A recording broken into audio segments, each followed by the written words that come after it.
Electromagnetic waves and communication system. दोन chapter होते separate, एक इलेक्ट्रोमॅग्नेटिक वेव्ज आणि दुसरं कम्युनिकेशन सिस्टीम. कम्युनिकेशन सिस्टीम 12वी होता शेवटी आणि इलेक्ट्रोमॅग्नेटिक वेव्ज 11वी. तर दोन्ही कंबाईन, दोन्ही पण नवीन सिलेबसमध्ये 11वी. Electromagnetic waves and communication system. EM waves.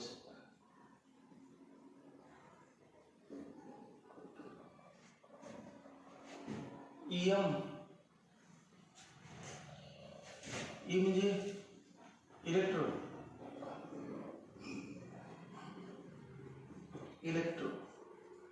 आणि एम म्हणजे मॅग्नेटिक.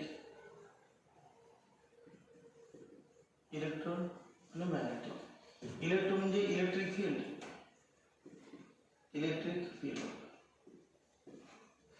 आणि मॅग्नेटिक म्हणजे magnetic field.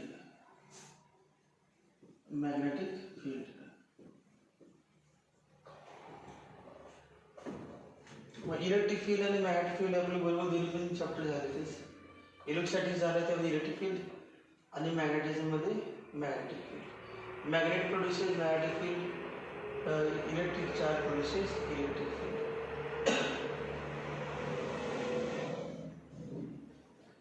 Electromagnetic wave, there is a transfer of energy from one place to another place in the form of electric and magnetic field. Electric आणि magnetic field change होत जाते आणि energy एका ठिकाणी दुसऱ्या ठिकाणी ट्रान्सफर होते. कशाच्या फॉर्ममध्ये? इलेक्ट्रिक फील्ड आणि मॅग्नेटिक फील्डच्या फॉर्ममध्ये. याला नाव electromagnetic wave.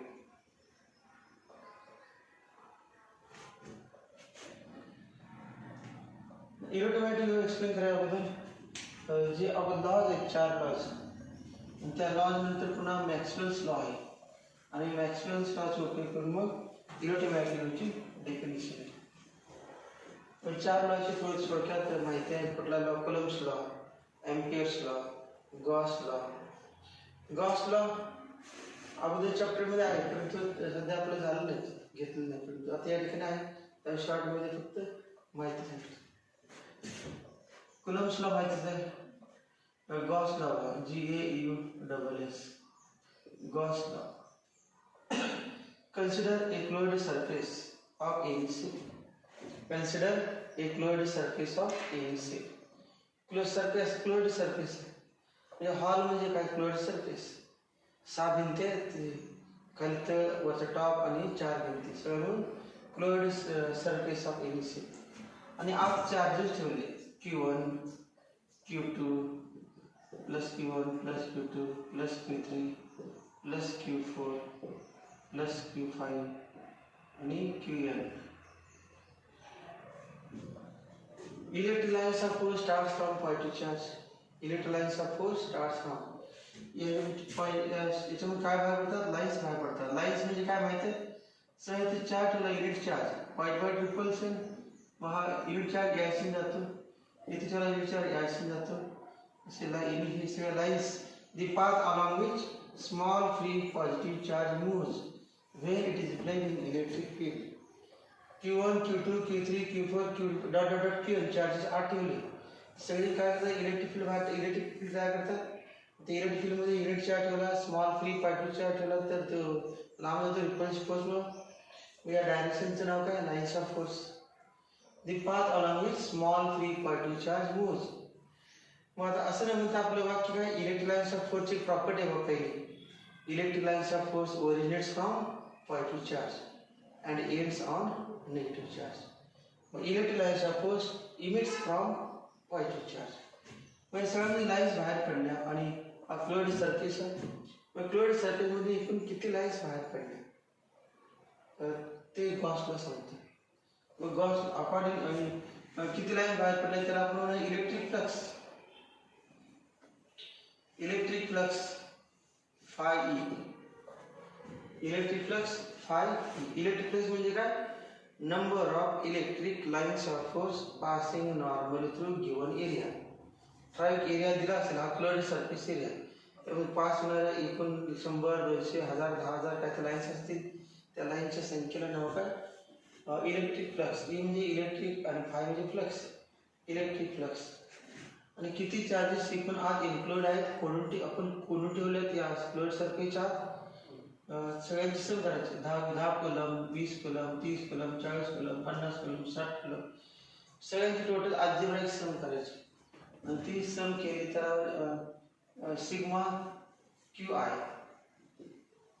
Equal to 1 to n sigma Q I equal to 1 to n तर आय इक्वल टू 1 म्हणजे Q1 आय इक्वल टू म्हणजे Q2 आय इक्वल 3 म्हणजे Q3 आय इक्वल n म्हणजे Qn आणि सिग्मा म्हणजे सगळ्यांची सम अपॉन इप्सिलॉन 0 म्हणजे permittivity of medium in which the charges are placed हे असे लिहितात Q1 plus Q2 plus Q3 plus dot dot dot Qn upon epsilon 0 आणि हे काय कुठला लॉ आहे गॉस लॉचं थोडी माहिती आहे कुलिंग्स लॉ पण आहे आणि गॉस लॉ पण आहे आता पहिल्यांदा गॉस लॉ हा याचे एक्सप्लेनेशन गॉस लॉ ला माहिती एक आकडा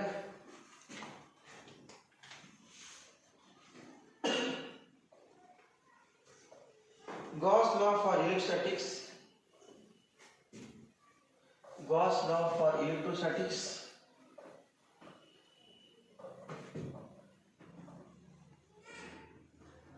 Gauss law for electrostatics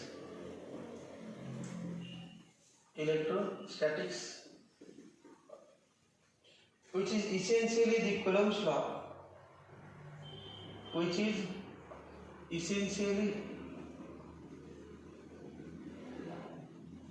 the Coulomb's law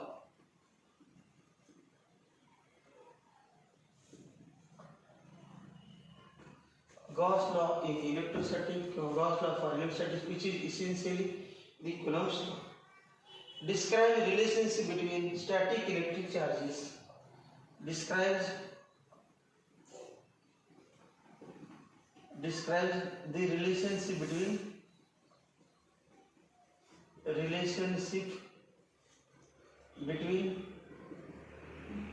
static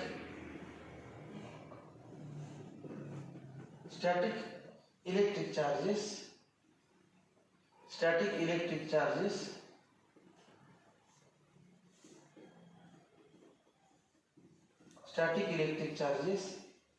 and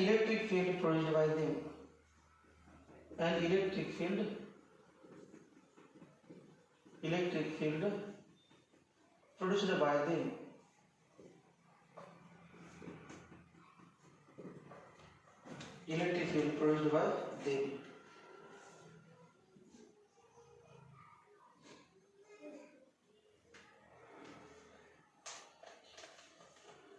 खालच्या गॉस लॉचे फॉर्म्युला आहे integration vector E dot ds equal to Q in म्हणजे इन्क्लूड अपॉन इप्सिलॉन 0 एक ऍक्च्युअली फाय बघ आहे फाय फॉर्म्युला नाही फायचा असं नाही का ई डॉट डी एस म्हणजे इलेक्ट्रिक फ्लक्स फॉर्म्युला झाला नाही इलेक्ट्रोस्टॅटिक्स मध्ये ई डॉट डी एस म्हणजे area E dot D S सगळ्यात शेवटी पॉईंट येतो इलेक्ट्रोस्टॅटिक मध्ये आणि याला सिम्बॉल काय फाय म्हणजे electric flux equal to Q include upon epsilon 0 या खाली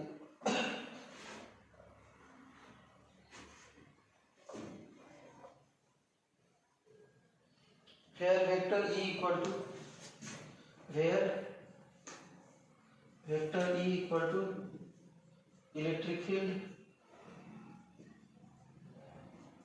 vector E equal to electric field epsilon 0 equal to permittivity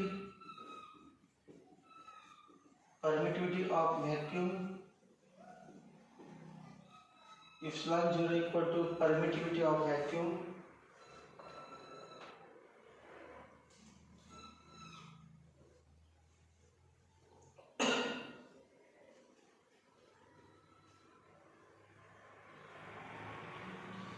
खालच्या वेळेला the electric flux through any closed surface S is equal to the electric flux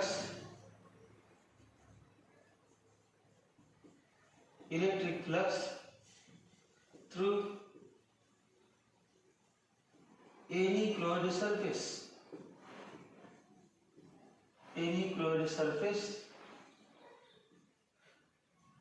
S is equal to the electric flux through any closed surface S is equal to total electric charge Q enclosed by the surface, total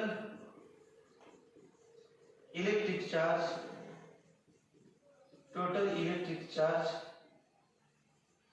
capital Q in, small in म्हणजे Q in enclosed by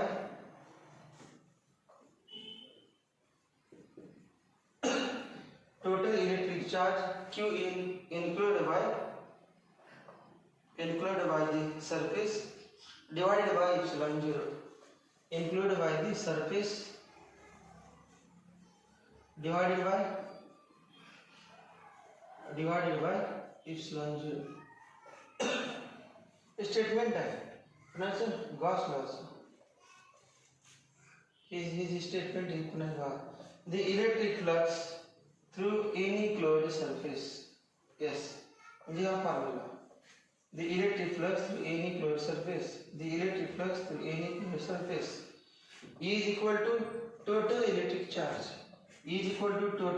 charge Q enclosed by the closed surface मध्ये ह्या closed surface आत किती charges आहे ते total charge म्हणजे Qn divided by epsilon 0. Delete झाल्यानं आपण घेतलं नाही, परत आता सांगितलं स्टेटमेंट त्या चॅप्टरमध्ये होतं, आपण घेतलं नव्हतं. मग आता सांगितलं हा फॉर्म्युला म्हणजे काय, गॉस लॉ इन इलेक्ट्रोस्टॅटिक्स. हा फॉर्म्युल्याचा अर्थ काय, त्याचं हेच वाक्यामध्ये दिलं, the electric flux through any closed surface. Yes म्हणजे electric flux through any closed surface is equal to total electric charge Qn divided by permittivity divided by epsilon 0.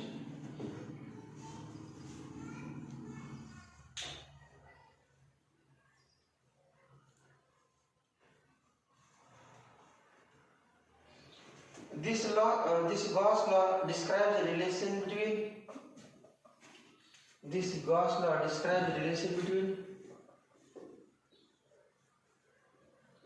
Gauss law describes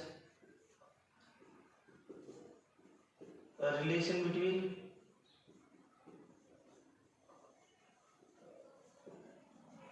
electric charge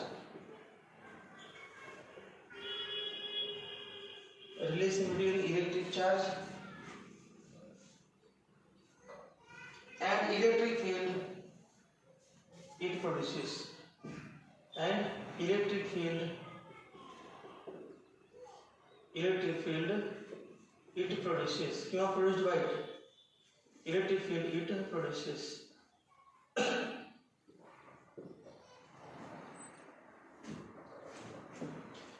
ते माहिती आहे. Next इथे एवढे सांगितलेले आपण हे extra आहे डू यू नो मध्ये. तर डू यू नो का म्हटलं, त्यामध्ये आपण झालेलं म्हणून रिव्हिजन दिलं असेल, पण झालेलं आपलं झालं त्यामध्ये रिव्हिजन घेतली.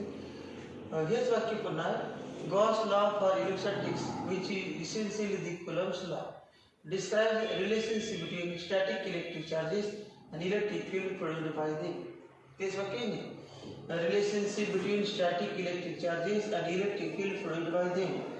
Gauss law describes the relation between electric charge and electric field it produces. Same तेच वाक्य, फक्त तुम्ही काय लक्षात, गॉस लॉ आहे आणि गॉस लॉ म्हणजे electric charge, static electric charge आणि त्याने स्वतः तयार केलेले इलेक्ट्रिक फील्ड यांच्यामध्ये रिलेशन सांगतो. इलेक्ट्रिक फील्डच की total electric flux through any closed surface म्हणजे ई नाही का electric field, total electric field through closed surface is equal to total charge enclosed by that closed surface divided by permittivity. This gives relationship between electric charge and electric field. This gives relationship between electric charge and electric field produced by it. मग स्वतःचा charge किती charge आहे आणि त्या चार्जने किती electric field तयार केलं दोघांमधला फॉर्म्युला म्हणजे कुठला थेरम कुठला लॉ गॉस लॉ. याच्यानंतर पुढे दुसरा काय मॅग्नेटिझम मध्ये Gauss law. Second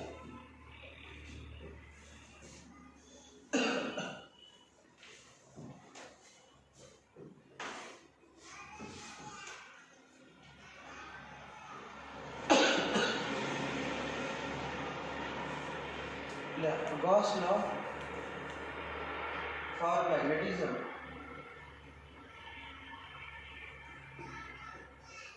Gauss law for magnetism.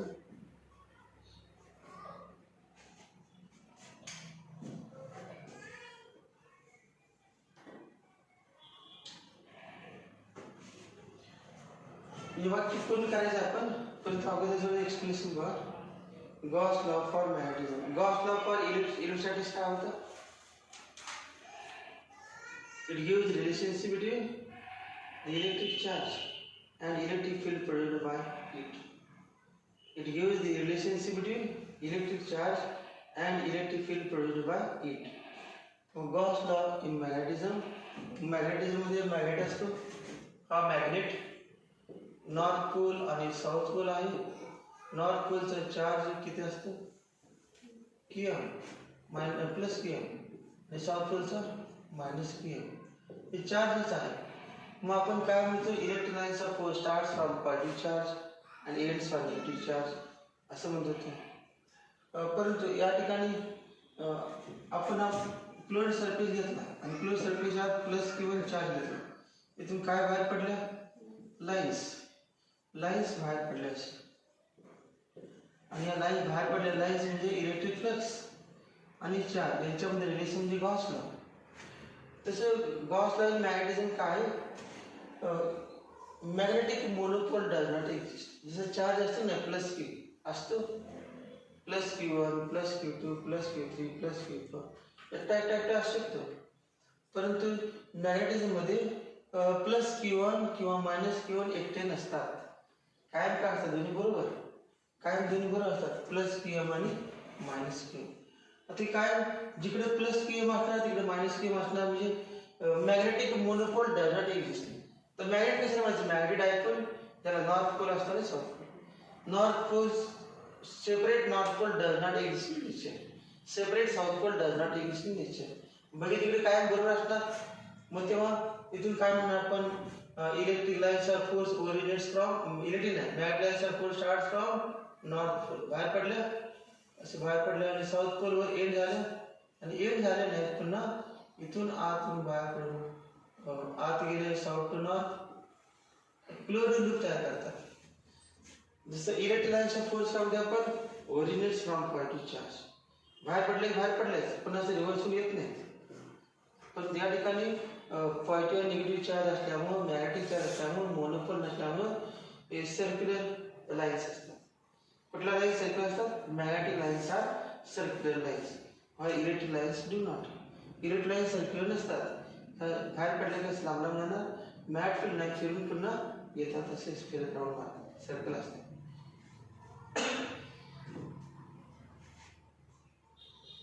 Magnetic charge आणि त्याने तयार केलेलं काय मॅग्नेटिक फील्ड यांच्याबद्दल रिलेशन म्हणजे काय Gauss law in magnetism. Gauss law in magnetism म्हणजे काय relationship between magnetic charges and magnetic field produced by them. It was the Gauss law in magnetism. Gauss law for magnetism, which is similar to Gauss law for electrostatics.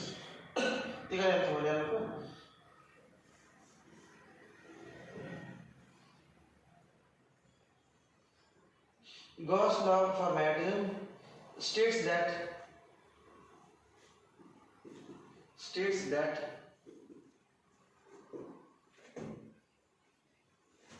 magnetic monopoles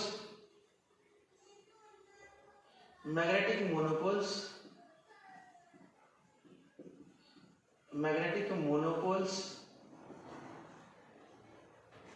which are thought to be magnetic charges, which are thought to be magnetic charges, magnetic charges, magnetic monopoles which are thought to be magnetic charges equivalent to magnetic charges do not exist. Do not exist.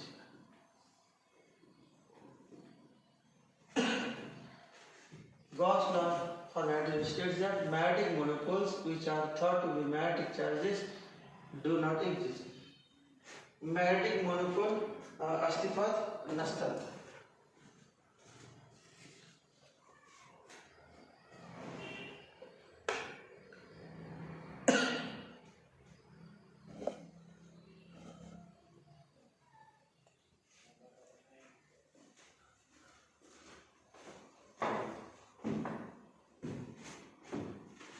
So the important condition magnetic monopole does not exist like electric charge. Electric charge असतो तसं magnetic charge separate नसतो.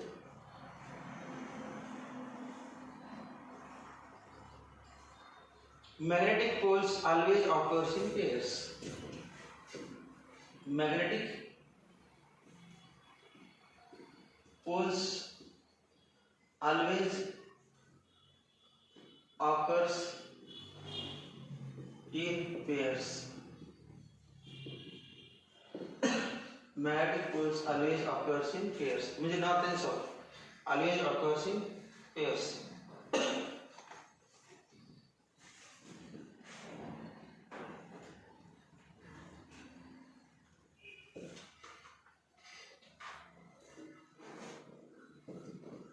Gauss law काय बघा magnetism मध्ये vector B dot vector ds equal to 0. Electricity मधला Gauss law काय होता vector E dot vector ds equal to phi E equal to q n upon epsilon 0. काहीतरी होतं q इन्फ्लुएड upon epsilon 0 तसे काय नाही 0 का बनायचं कारण लाईन फिरून समजा इथून लाईन बाहेर इथून किती बाहेर पडल्या समजा 100 मग आत किती आल्या 100 म्हणजेच आत आल्या 100 आणि बाहेर पडले 100 मग त्या ठिकाणी आहेत किती 0 साठी म्हणणं होतं बाहेर पडले 100 तर 100 होता का मग आता बाहेर जसं आपण एस टी स्टँड मध्ये दिवसभरात बाहेरून एस टी आल्या 100 आणि एस स्टँड मध्ये गेल्या 100 स्टँड मोकळच असते शेवटी टोटल किती राहिले असेल 0 अल्जेब्राइक सम. तसे या ठिकाणी the line integral of magnetic field over fluid surface किंवा असं नाही the integral of magnetic field over fluid surface is always 0. The integral of magnetic field magnetic lines of force over fluid surface is always 0. Fluid surface मध्ये किती line बाहेर पडल्या हा fluid surface घेतला आपण हा फ्लुइड सरफेस तर इथून लाईन्स ते गेल्या आणि फिरून इथून समजा 100 गेल्या असे तर फिरून तेवढ्या 100 इथे येणार ना आधार नसेल असे आता येणारच की 100 बाहेर गेले तेव्हा 100 येणार गेल्या म्हणजे आत आल्याशिवाय जात नाही त्यामुळे जेवढे आले तेवढे गेल्या टोटल 0. त्यामुळे हा formula Gauss where B equal to magnetic field where vector B equal to magnetic field vector B equal to magnetic field the integral is over a fluid surface yes the integral is over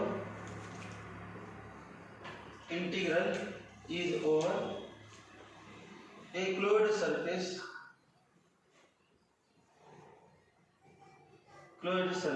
yes the integral is over a fluid surface yes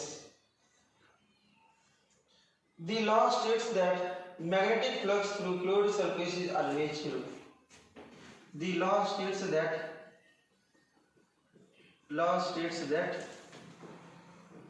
the magnetic flux or magnetic field through a fluid surface through a fluid surface is always zero. Magnetic flux through a fluid surface is always zero. That is, magnetic field lines are continuous fluid curves. That is, magnetic field lines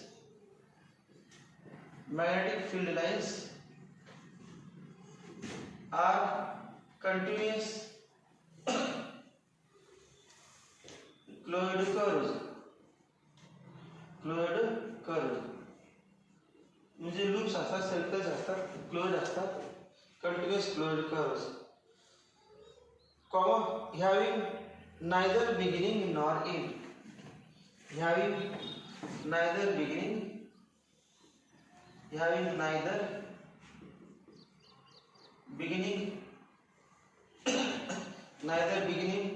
B-E-G-I-N-N-I-N-G, neither beginning nor ends, nor end. Magnetic field लाईनला start नसतो आणि शेवट नसतो, ते काय असतात, fluid curve असतात. ही सगळी माहिती कोणाची आहे? Gauss law for magnetic statement. हा फॉर्म्युला आहे तो गॉस लॉचा आहे. ते statement magnetic flux through fluid surface is always zero. हे पण एवढा पार्ट आहे तो डू यू नो मध्ये आहे आणि वरती एवढेच वाक्य दिले. एवढ्या वाक्यात काही कळत नाही मला, डू यू नो लिहिल्याशिवाय कळत नाही. मग आपण माहितीमध्ये डू यू नो लिहायचं, आपण डायरेक्ट असते माहिती लिहायची. There is Gauss law for magnetism states that magnetic pole which are thought to be magnetic charges does not exist. Magnetic poles always occurs in pairs. म्हणजे नॉर्थ पोल आणि south pole. Formula integration of B vector B dot vector ds equal to 0. म्हणजे this integration is taken over a fluid surface. Fluid surface वरती आपण fluid surface वरती घ्यायचं. Fluid surface मध्ये इतक्या lines आल्या, इतक्या लाईन्स गेल्या, टोटल 0 असते. The total magnetic flux through a fluid surface is always 0. Magnetic field lines are continuous fluid curves. The continuous fluid curve असतात आणि त्यामुळे they are neither beginning nor end. त्याला end पण नसतो आणि सुरुवात पण नसते. फ्लुइड आहे म्हटलं तर कुठून स्टार्ट झाले, कुठून एंड होणार. आपण म्हणतोय असं magnetic lines of pole starts from north pole and ends on south pole outside the magnet. आणि inside the magnet south to north असते. पण ऍक्च्युअल पूर्ण घेतलं तर त्याला स्टार्ट पण नसतं आणि एंड पण नसतं. फ्लुइड कर्व असतात, फ्लुइड लूप्स असतात. त्याला दुसरा लॉ. आता तिसरा आहे.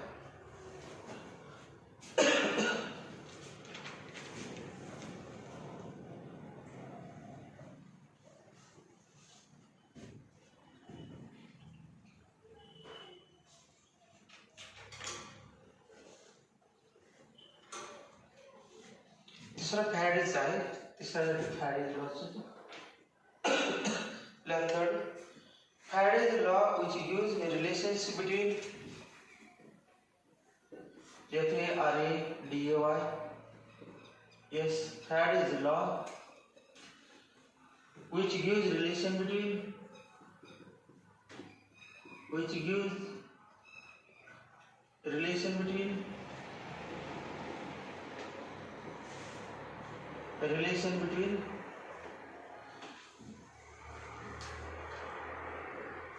electromotive force induced in a circuit.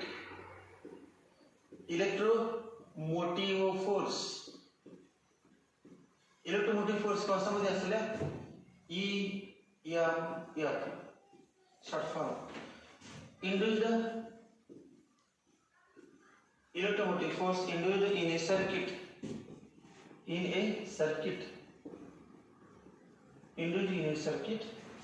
When magnetic flux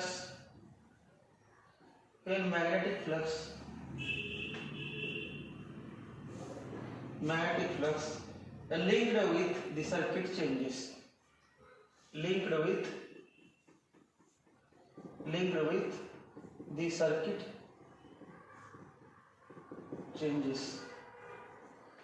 Magnetic flux linked with the circuit changes.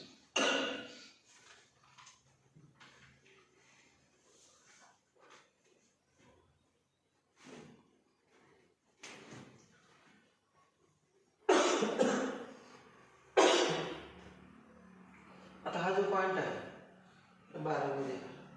12 chapter आहे इलेक्ट्रोमॅग्नेटिक इंडक्शन. चॅप्टर नाव काय आहे? Electromagnetic induction. इलेक्ट्रोमॅग्नेटिक इंडक्शन असं चॅप्टर नाव आहे, EMI. आणि या इलेक्ट्रोमॅग्नेटिक इंडक्शन मध्ये काय आहे? फॅराडेज लॉ आहेत, दोन आहेत फॅराडेज लॉ. इथे फॅराडेज लॉ म्हणजे फॅराडेज लॉ काय बघ, असे कॉईल ठेवली आपण, ही कॉईल थोडी एक्सप्लेन करतो. जे 12वीत असलं तरी आता इथे दिले म्हटल्यानंतर मला वाटतं तुमच्या कॉलेजमध्ये हे घेतलं नसणार पॉईंट. हा नकर तरी पण घेतलं नसणार हे पॉईंट. 12वीमधलं पॉईंट त्यामुळे फॅराडेज लॉ काही घेतलं नसणार. गॉस लॉचं पण नसणारच घेतलं, कारण ते आता अगोदर चॅप्टरमध्ये डील झाल्यामुळे ते घेतलं नसणार. हे तिला वाक्य सांगितलं असतात आता लाईन इंटिग्रल दोन्ही पण.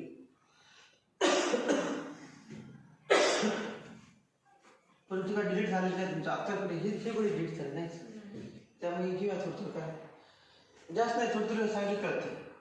अशी कॉईल आहे आणि कॉईलच्या दोन टोकामध्ये गॅलॉनमीटर म्हणून असते. हा गॅलॉनमीटर जोडला, याला म्हणायचं galvanometer.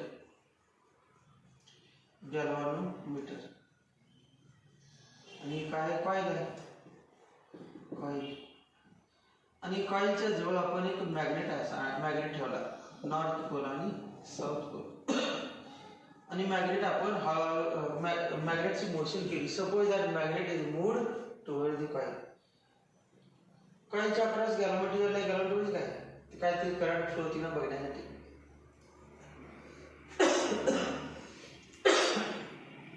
If a magnet is moved towards a coil, magnet काय करायची, कॉईल अशी आणि मॅग्नेट इथे ठेवला आणि कॉईल दिशेने मोशन करायची इथे न्यायची.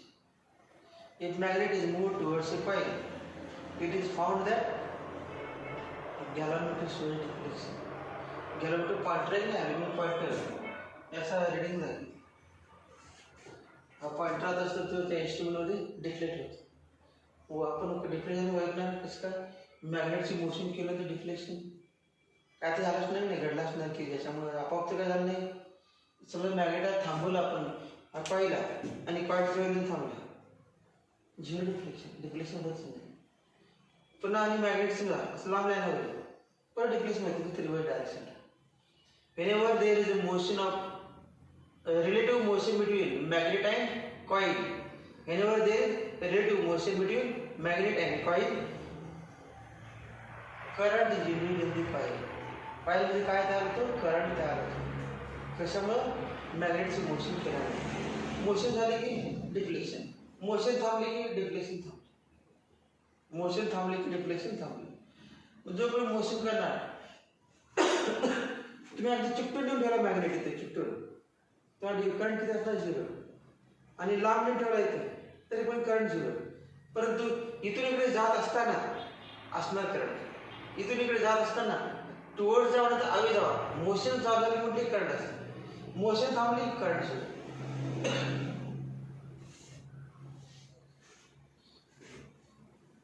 Whenever there is a change in magnetic flux, whenever there is a change in magnetic flux, magnetic flux decrease झाले आपण. Number of magnetic lines of force passing through given area, number of magnetic lines of force passing normally through given area is called as magnetic flux. given area मधून pass होणारी एकूण magnetic lines of force संख्या त्याचं नाव काय? magnetic flux. आणि magnetic flux चा formula आता सांगितलं आहे मगाशी असं होतं, phi b equal to काय होतं, vector b dot vector ds असा फॉर्म्युला. इंटिग्रेशन इंटिग्रेशन झिरो येते, इंटिग्रेशन नाही घेतलं आपण, फक्त एवढंच घेतलं. या भागामध्ये अशा लाईन्स चालले, समजा अशा लाईन्स चालले तेव्हा अशा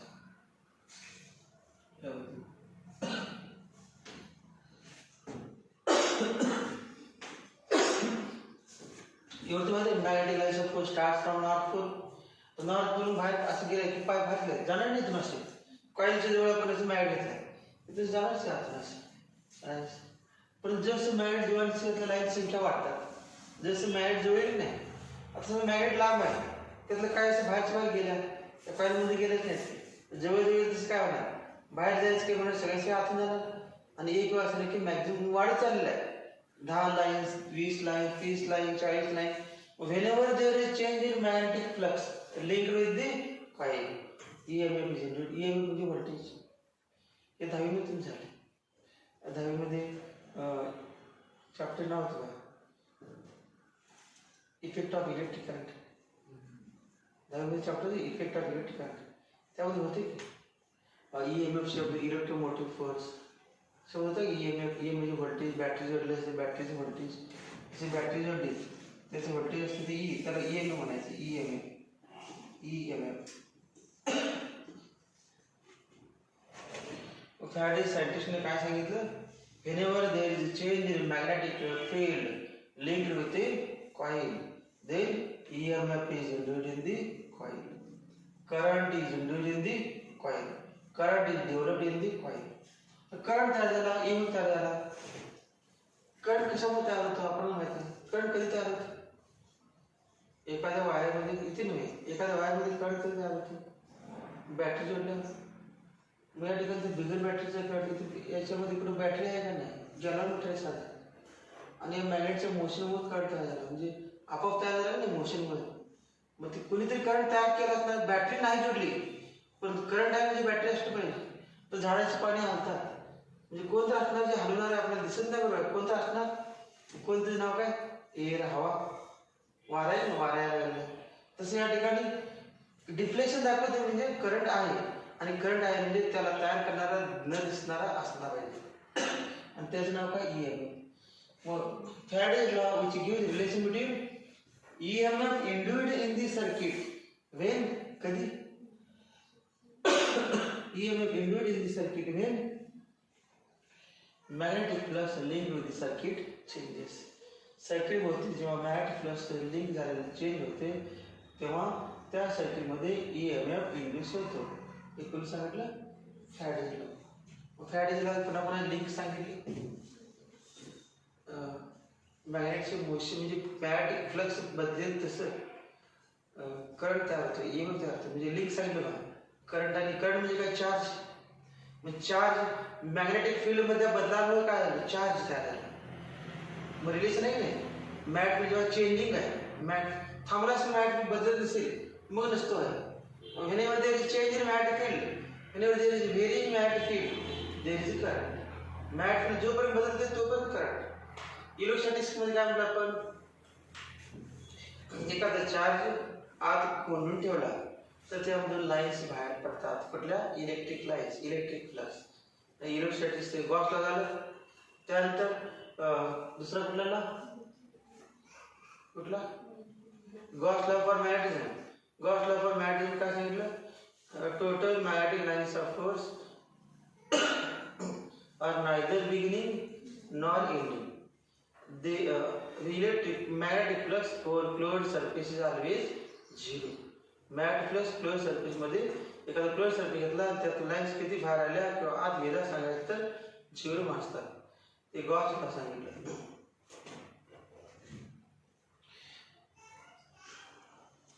मॅग्नेट आहे, नॉर्थ पोल साऊथ पोल आहे, पण त्याच्यामुळे मॅग्नेटिक फील्ड जे आहे त्याचे किती लाईन पास होतात ते 0. आणि तिसरं काय सांगितलं, मॅग्नेटचे मोशन केले तर मॅग्नेटिक फील्ड चेंज होते, आणि मॅग्नेटिक फील्ड चेंज झाल्यामुळे इलेक्ट्रिक करंट तयार होतो. मॅग्नेटिक फील्ड आणि इलेक्ट्रिक करंटची लिंक लावली, मॅग्नेटिक फील्डमुळे electric current. Magnetic field change झालं की करंट फ्लो होतो, म्हणजे काय, चार्ज तयार होतो. इलेक्ट्रिक चार्ज कोणामुळे तयार होतो, मॅग्नेटिक फील्ड मधील बदलामुळे. मग ते नवीन शिकवलं.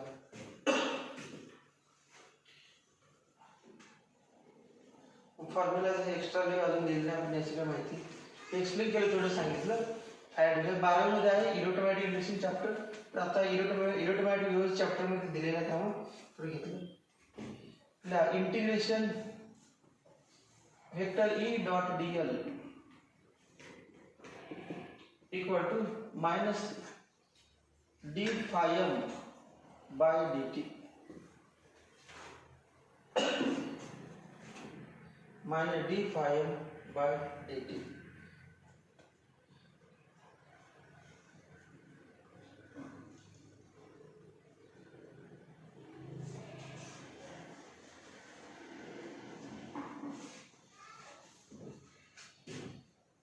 Where phi m equal to magnetic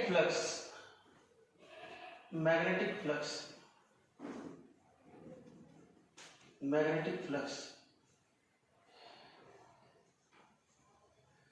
The integral is over a closed loop. The integral is over a closed loop. Integral is over a closed loop. मग काय ते integral is over a closed surface. पहिल्या दोन मध्ये Gauss law मध्ये integral is over closed surface होते आणि closed loop म्हणजे वेगळं. लूप म्हणजे सर्कल किंवा काय स्क्वेअर असेल, ट्रायंगल असेल, त्या लाईन वरून जायचं. डीएल आहे length.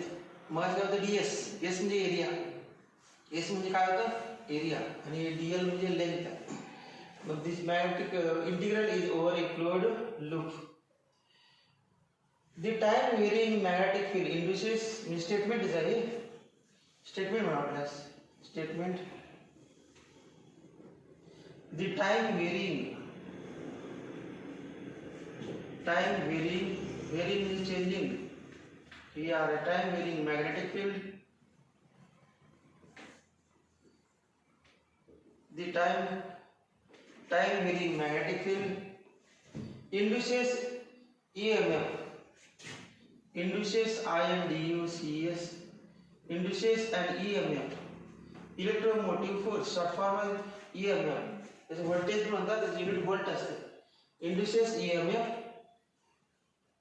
and hence an electric field.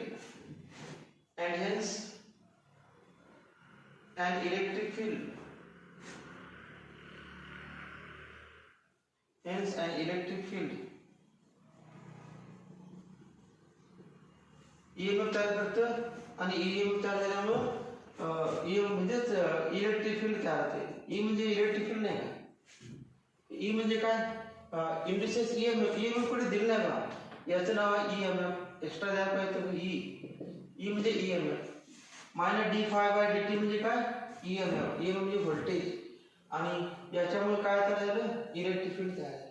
अगदी EMF तयार झाला आणि EMF ने काय केलं करंट तयार केलं आणि करंट तयार केलं म्हणजे चार्ज मोशन मध्ये आणि चार्ज म्हणजे इलेक्ट्रिक फील्ड आहे या व्यक्तीचं.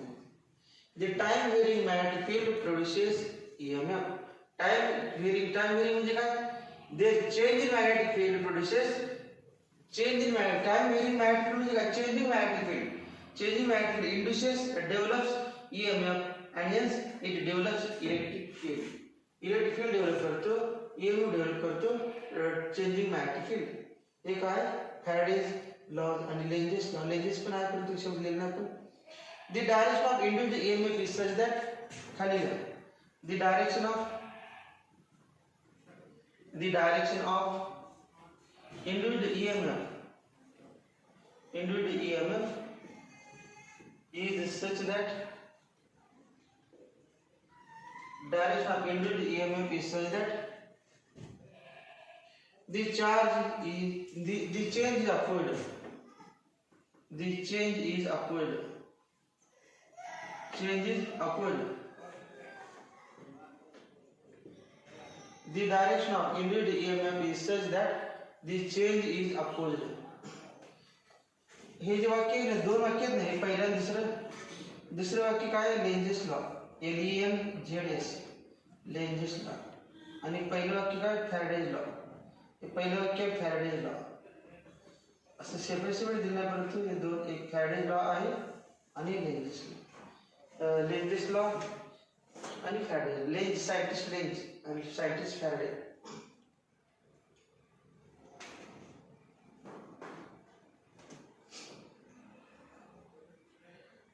तर आपलं भरपूर वेळ असल्यामुळे डिटेलमध्ये निवांत घेतलं चालतंय, म्हणजे सोडून द्यायची काय गरज नाही, घेतलं चालतंय. मग तिसरं 3 लॉ झाले आपलं. पहिला कुठला? गॉस लॉ आणि इलेक्ट्रोस्टॅटिक्स. दुसरा गॉस लॉ आणि मॅग्नेटिझम. कारण ती फॉर्म्युला ते माहिती नाही. पहिला गॉस लॉ इलेक्ट्रोस्टॅटिक्सचा फॉर्म्युला काय होता?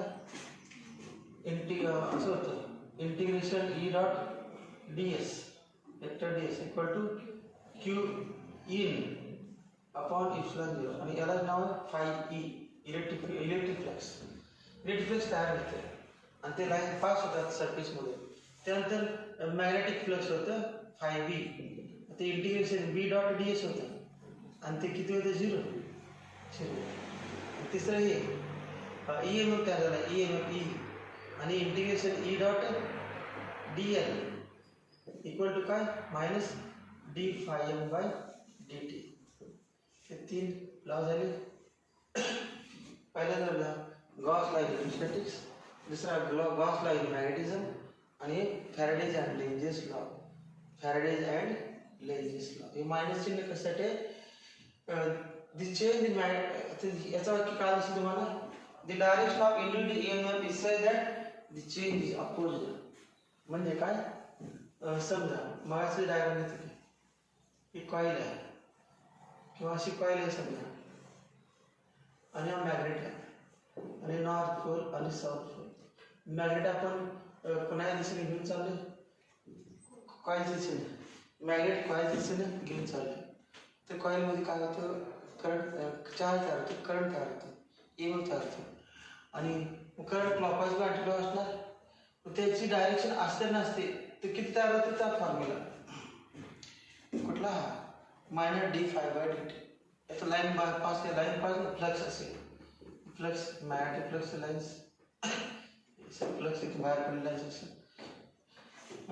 कुठला? हा formula D phi by M by D T. Minus काय घेतलं? यात ईएमएफ तयार झाला, करंट तयार झाला, आणि करंटची दिशा असते नसते की या कॉईलचा जो फेस आहे ना, हा फेस आपल्या समोरचा फेस तो नॉर्थ पोल होतो, आणि कॉईलचा पलीकडचा फेस साऊथ पोल होतो. करंट पास झाल्यामुळे ती कॉईल मॅग्नेट म्हणून ऍक्ट होते. हा मॅग्नेट आहेच, मॅग्नेटचा नॉर्थ पोल चाललेला आहे, आणि नॉर्थ पोल तिकडे चालल्यामुळे करंट तयार झाला, ईएमएफ तयार झाला. मग लेंझेस लॉ काय होते? तयार झालेल्या करंटची दिशा असते नसते की त्या कॉईलचा एक फेस याला अपोज करतो. कोणाला अपोज करतो? नॉर्थ पोलला. थोडा त्या नॉर्थ पोलला अपोज करायचं असेल तर तिकडून ढकललं पाहिजे. मग हा फेस कसा पाहिजे? नॉर्थ पाहिजे. मग हा फेस नॉर्थ असेल तर नॉर्थ रिपल्शन अपोज करतो, त्यासाठी करंट फ्लो आला पाहिजे, तो करंट अँटी क्लॉकवाईज असतो. मग लेंझेस लॉने काय सांगितलं? Direction of induced EMF in A coil is such that it opposes the cause which produces it. याला कोणी तयार केलं? मोशन तयार केलं, त्या मोशनला अपोज करतो. ते वाक्य दुसरं वाक्य, direction of induced EMF is such that the change is opposite. Change is opposite. Change व्हायला कुठलं चेंज? हा चेंज इन मॅग्नेटिक फ्लक्स. वरती लिहिलं टाइम व्हेरिंग मॅग्नेटिक फील्ड आहे ना, टाइम व्हेरिंग म्हणजे काय? Changing magnetic field. Changing magnetic फील्डला अपोज करायचं. त्याच्यामुळे ज्याने कोणी तयार केलं त्यालाच काय करायचं? अपोज करायचं. ज्याने कोणी तयार केलं त्यालाच अपोज करायचं. मग कृतज्ञ केलेले उपकार जाणणार का? केलेले उपकार न जाणणार? केलेले उपकार न जाणणार. कारण अपोज करायचं म्हटल्यानंतर समजा एक दोन मित्र बसले, एखादा उठायला लागलं की उठून द्यायचं, ओढायचं, बसायचं, आणि बसायला लागलं बसून द्यायचं, उठ म्हणायचं. मग बसून पण द्यायचं, उठून पण द्यायचं. बसायला लागलं की उठ म्हणायचं, आणि उठायला लागलं की बस म्हणायचं. कुठलंच बोलायचं. जे काय चेंज होईल त्याला अपोज करायचं, जे काय केलं त्याला अपोज करायचं. याच्यानंतर चौथा लॉ आहे एम्पियर्स लॉ.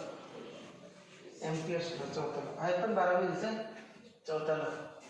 सगळे 12मध्ये आणि 5वीचे डिलीट झालेले सध्या.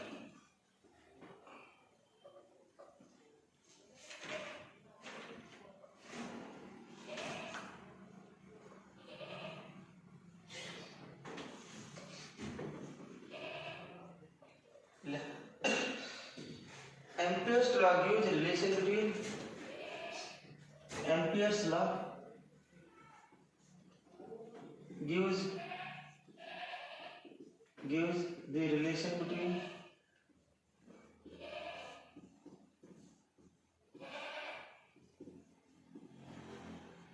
Ampere's law gives the relation between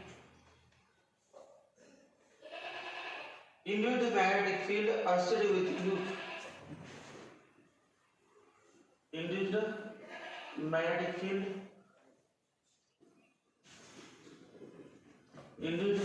field associated with the loop. Ampere's law gives the induced magnetic field associated with the loop and current flowing through loop and current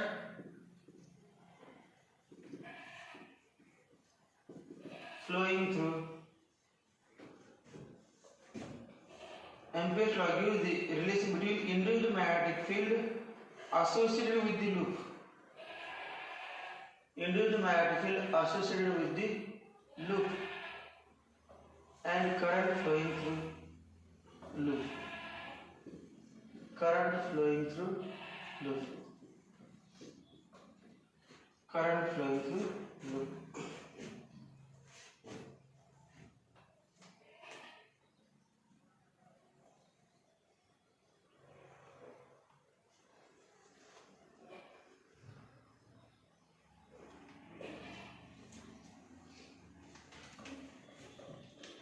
Left formula खाली integration vector b dot vector dl equal to mu 0 I plus epsilon 0 mu 0 d phi e by dt d phi e by dt. Yes, now I Ampere-Maxwell law. Ampere-Maxwell law. Ampere-Maxwell law. Where mu 0 equal to permeability of vacuum. Permeability of vacuum. Mu 0 equal to permeability of vacuum. The integral is over a closed loop. The integral is over a closed loop. Integral is over a closed loop. Gauss law मध्ये काय होतं integral is over closed surface. मग दोन्ही पण Gauss law electrostatics मधला Gauss law आणि magnetism मधला Gauss law दोन्ही मध्ये काय होतं इंटिग्रल ओव्हर क्लोज्ड सरफेस. आणि दुसरे दोन लॉ आहेत कुठला एम्पियर्स लॉ आणि त्या वरचा कुठला फॅराडेज लॉ. त्याचं नाव होतं फॅराडेज आणि लेंझेस लॉ आणि याचं नाव एम्पियर आणि मॅक्सवेल लॉ. हे दोघं जर आहेत ते दोघं गॉस लॉ एकटा होता याच्यामध्ये दोघं आहेत या दुसऱ्या दोन्हीमध्ये. आणि याच्यामध्ये डीएल आहे बघा. तिसऱ्यामध्ये ई डॉट डीएल होतं चौथ्यामध्ये बी डॉट डीएल आणि पहिल्यामध्ये ई डॉट डीएस दुसऱ्यामध्ये बी डॉट डीएस. मग सगळ्यामध्ये काय काय फरक काय करते हा बदल होत चालले चारमध्ये. I equal to current. I equal to current flowing through loop. Flowing through loop. तो करंट फ्लोइंग थ्रू लूप शब्द चुकीचा आहे नंतर चुकीच काय चालतं पण ते लिहिण्याची पद्धत आहे current flowing through loop. Loop मध्ये करंट फ्लो होत नाही त्या लूप मध्ये जे कंडक्टर असतात त्यामध्ये समजा असं लूप घेतला हे लूप घेतलं आणि इथं हा एक कंडक्टर आहे मार्कर हाय करंट दुसरा करंट तिसरा करंट चौथा करंट याला I1 म्हटलं याला I2 याला I3 याला I4 करंट असलेले करंट जसं ऊसाची मुळे 10-12 ऊस असे बांधलेले आहेत, हे बांधलेलं आहे म्हणजे हे लूप आणि ऊस मी असं करंट चाललेलं आहे आणि त्या लूपमध्ये म्हणजे एवढ्या भागात किती ऊस आहे, एवढ्या भागात बांधले की आपण ऊसाच्या मुळेमध्ये किती ऊस आहे, तसं एवढ्या भागातून किती करंट चाललेले आहे त्याला म्हणजे करंट फ्लोइंग थ्रू लूप. म्हणजे असा करंट नव्हे, हे करंट नव्हे, असे चाललेले करंट. हे लूप आहे, त्या लूप चौकटाचं असं लूप आहे समजा सर्क्युलर, त्यामुळे किती चालले ते फ्लोइंग थ्रू. काय म्हणजे करंट फ्लोइंग थ्रू म्हणजे असं अँटी क्लॉकवाईज किंवा क्लॉकवाईज त्याचं काय संबंध नाही, त्याच्यामध्ये करंट नाही फ्लो. त्या भागातून जे लूप तयार केले त्या लूप तेवढ्या भागातून असं रिंग मारले, रिंग किंवा ते मग ते सीताने आदर्श भाजायला सदुबा तसं ते रिंग लाईन मारली तेवढ्या भागातून जेवढे काय असतील लाईन्स समजा, म्हणजे आपण असं रिंगण मारलं त्यामध्ये काय ते आपण झाड लावलं किती 10-12 झाड आहेत. संख्या म्हणजे काय त्या भागातून बाहेर आलेली झाडं, वरती आलेली झाडं, म्हणजे इथून करंट गेलेली. 7चा अर्थ घ्यायचा करंट फ्लोइंग थ्रू लूप चुकीचं. Current flowing through conductors include by loop असं पाहिजे होतं, दिलेलं म्हणून त्या व्यक्तीने दिले current flowing through loop. phi E equal to electric flux linked with the circuit. Electric flux linked with the circuit. Linked with the circuit. Electric flux linked with the circuit.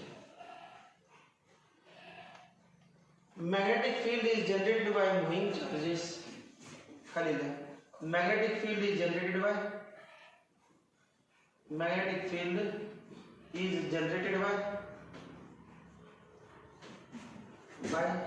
moving charges.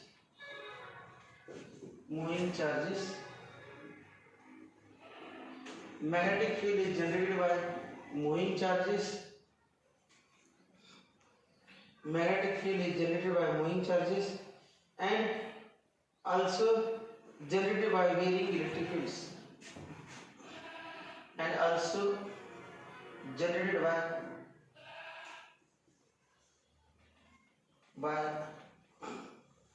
varying electric fields. Varying electric fields. Varying electric field. हे दोन्ही combine आहे, हे laws आहे statement. Magnetic field is produced by moving charges. Current नाही किंवा current मुळे magnetic field पहिला पाठाला magnetic field B dot dl B magnetic field is produced by moving charges म्हणजे करंट मुळे, आणि magnetic field is produced by rate of change of electric flux. Electric field आहे ना, इलेक्ट्रिक फील्डच्या चेंजेसमुळे टाइम व्हेरिंग इलेक्ट्रिक फील्ड त्या भागातील time नुसार बदलत असतील तरी काय तयार होते, इलेक्ट्रिक फील्ड मध्ये बदल झाला की मॅग्नेटिक फील्ड तयार होते. करंट पास झाला तरी सुद्धा मॅग्नेटिक फील्ड तयार होते. आणि मगाचा वरचा लॉ काय होता, कुठला फॅरेडेज लॉ. इथं आपण काय म्हणते, चार्ज करंट पास झाला की मॅग्नेटिक फील्ड, म्हणजे चार्ज मुव्हिंग असेल तर मॅग्नेटिक फील्ड. याच्यामध्ये काय चार्ज मुव्हिंग असेल तर मॅग्नेटिक फील्ड, आणि फील्ड चेंज होत असेल टाइम नुसार, या भागात फील्ड काय टाइम मध्ये 10, 20, 30 सारखं बदलायला लागलं तरी पण काय मॅग्नेटिक फील्ड. मग टाइम इलेक्ट्रिक फील्ड बदलल्यामुळे मॅग्नेटिक फील्ड आणि चार्ज मोशनमुळे मॅग्नेटिक फील्ड. आणि मग याच्यामध्ये काय होतं, मॅग्नेटिक फील्ड बदलल्यामुळे EMF म्हणजे चार्ज, मॅग्नेटिक फील्ड बदलल्यामुळे चार्ज आणि त्याची डायरेक्शन. मॅग्नेटिक फील्ड बदलल्यामुळे मग करंट होतं आणि त्याची डायरेक्शन. आता इलेक्ट्रिक फील्ड बदलल्यामुळे मॅग्नेटिक फील्ड आणि इलेक्ट्रिक फील्ड चेंज झाल्यामुळे मॅग्नेटिक फील्ड. दोन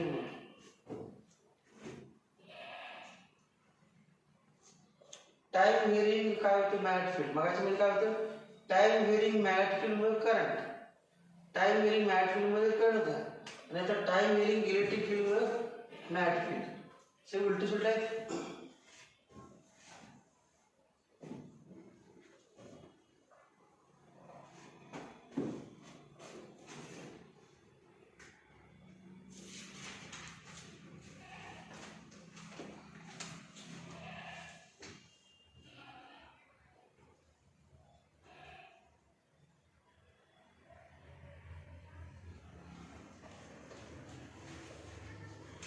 According to Maxwell, according to Maxwell, according to Maxwell,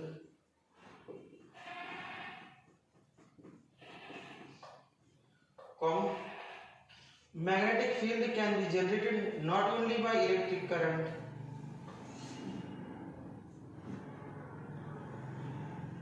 magnetic field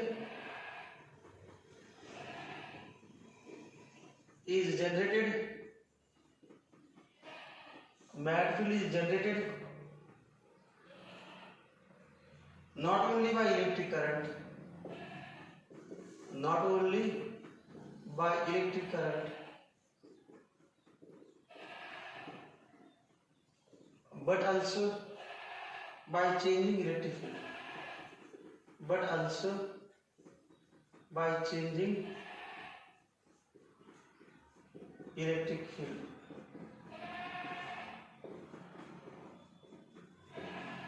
हेच वाक्य डबल फंडा दिला आहे का? हेच वाक्य जे लिहिलं वरती त्यात काय फरक आहे? तेच आहे. Magnetic field is generated by moving charges and also generated by varying electric field. फक्त नॉट ओनली बट ऑल्सो वापरले. According to Maxwell, magnetic field is generated not only by electric current but also by, not only by electric current. Electric करंटच्या ऐवजी काय होतं? Moving charges. आणि moving charges म्हणजे electric current. Moving charges म्हणजे काय? कंडक्टरमध्ये चार्ज फ्लो होतो, इलेक्ट्रॉन फ्लो होतात, म्हणजे करंट असतं. मग मूव्हिंग चार्जेस शब्दाच्या ऐवजी काय म्हणले? Electric current. But also by changing electric field. ते आहेच की, चेंजिंग व्हेरिंग इलेक्ट्रिक फील्ड. दोन्ही सेमच आहे, फक्त शब्द वेगळे आहेत आणि तेच वाक्य दोन्ही कुठले नाही चालते. पण हे डू यू नो मध्ये आहे आणि हे जनरली हेडिंग मध्ये होतं म्हणून ते दोन्ही फिरलेलं. दोन्ही वाक्य तेच आहे, फक्त ते डू यू नो मध्ये हा एवढा पार्ट आहे तो डू यू नो मधला आहे आणि हे वाक्य संपल्यानंतर पुन्हा हे डायरेक्ट या चौथ्या पॉईंटमध्ये होतं. पण अगोदर आपण डू यू नो लिहिलं आणि पुन्हा मग हे वाक्य लिहिलं, त्यामुळे दोन्ही रिपीट झाले. चालते रिपीट झालं चालते. परीक्षेमध्ये एक लाईन कुठलंही दोन्ही सेम असल्यामुळे दोन्ही कुठल्याच गरज.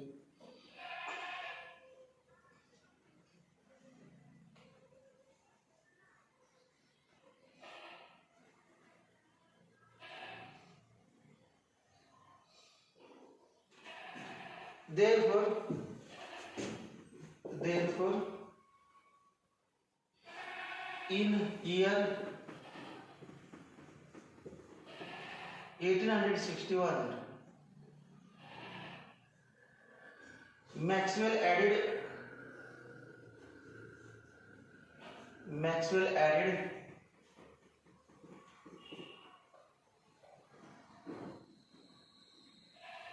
one more term called displacement current.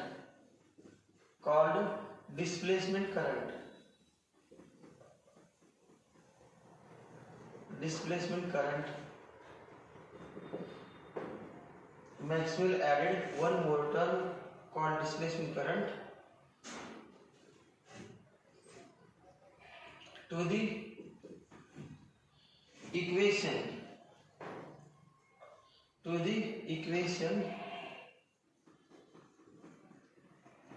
describing Ampere's law.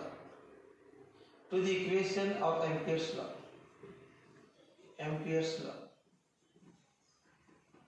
Describe चालते इक्वेशन ऑफ एम्पियर्स लॉ.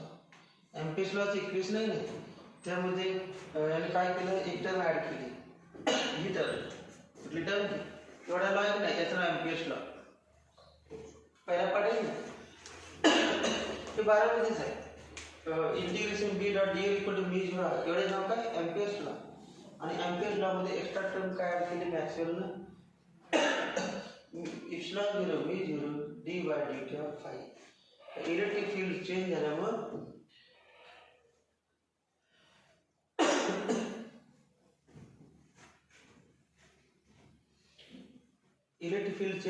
काय झालं? परत आणि मॅग्नेटिक फील्ड तयार झालं.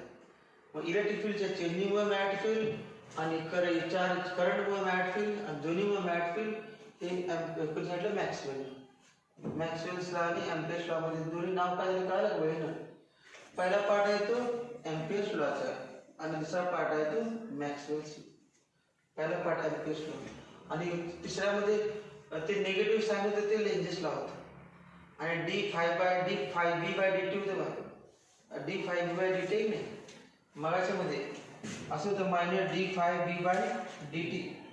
d5b/dt आहे ते फॅरेडेज लॉ आणि मायनस चिन्ह आहे ते Lenz's law. Lenz's law negative sign म्हणजे अपोजिट असते, डायरेक्शन अपोजिट सांगितलं नाही ते मायनस चिन्ह. मायनस चिन्ह नाव आहे लेंजेस सायंटिस्ट आणि हा part Faraday law.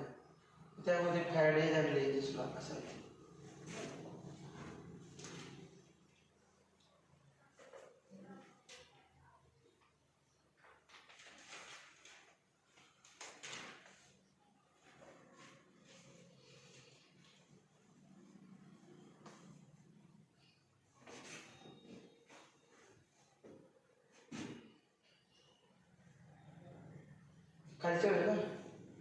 The set of 4 equations describing the above 4 laws. The set of 4 equations. Set of 4 equations describing the above 4 laws. Describing the above 4 laws. Above 4 laws is called Maxwell equations. Is called Maxwell equations. Maxwell equations. Maxwell equations.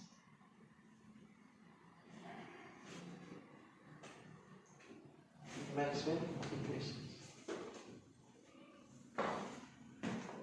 सगळ्याला मी काय नाव दिलं 4 equations म्हणून Maxwell's equations.